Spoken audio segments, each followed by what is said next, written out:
Sebanyak 16 juta bahan baku vaksin COVID-19 dari perusahaan farmasi Cina Sinovac kembali tiba di Indonesia pada Kamis 25 Maret 2021. Vaksin tiba di Bandara Soekarno-Hatta, Tangerang dengan menggunakan pesawat Garuda Indonesia. Vaksin tersebut akan langsung dibawa ke 3 unit truk ke Bio Farma Bandung untuk diproduksi dan tentu saja akan dievaluasi oleh pihak BPOM sebelum digunakan sebagai vaksin COVID-19 yang dipakai oleh masyarakat luas. Wakil Menteri Kesehatan Dante Saxono Harbuwono saat di lokasi mengatakan ini merupakan kedatangan vaksin COVID-19 yang ke-7 ke Indonesia. Kedatangan sebelumnya terjadi pada 2 Maret 2021 lalu yang membawa 10 juta dosis vaksin untuk diproduksi. Dengan kedatangan 16 juta dosis hari ini, 10 juta dosis vaksin untuk diproduksi. Dengan kedatangan 16 juta dosis hari ini, jadi Indonesia telah memiliki 53,5 juta dosis vaksin Sinovac. Menurutnya, dengan adanya suplai tambahan vaksin yang baru pada hari ini, maka tentu batch dan kecepatan vaksin per hari akan terus ditingkatkan sehingga akan mencapai 181,5 juta vaksin yang diharapkan akan mencapai target herd immunity atau kekebalan komunal dalam waktu yang secepat-cepatnya.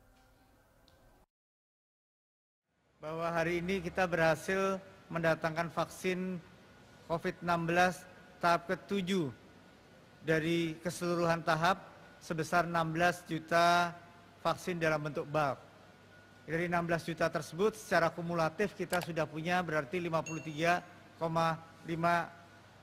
vaksin, bulk vaksin. Berikutnya jumlah vaksin tersebut setara dengan nilai pabean sebesar 101 juta 3.080 US dollar. Berikutnya perkiraan fasilitas fiskal yang diberikan oleh pemerintah sebesar 255 miliar rupiah yang terdiri dari biaya masuk, PPN import, PPh pasal 22 import. Selain fasilitas fiskal tersebut, kemudian vaksin ini akan langsung dibawa ke 3 unit truk ke Bio Farma untuk dilakukan produksi.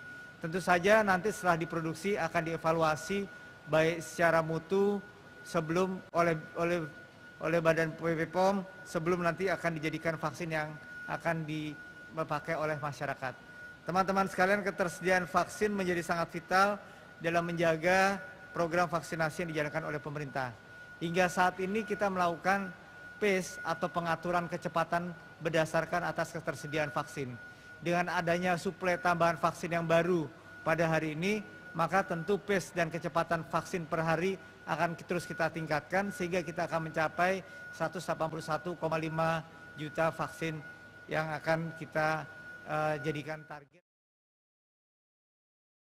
Dante juga mengatakan untuk saat ini program vaksinasi ini masih difokuskan pada masyarakat prioritas. Hal tersebut dilakukan karena pemerintah mengatur pace dari program tersebut. Prioritas pertama diberikan tenaga kesehatan sudah dilakukan 100%. Saat ini pemerintah telah fokus memasuki tahap kedua penyuntikan vaksin COVID-19 untuk kelompok lansia dan petugas publik. Dari Jakarta.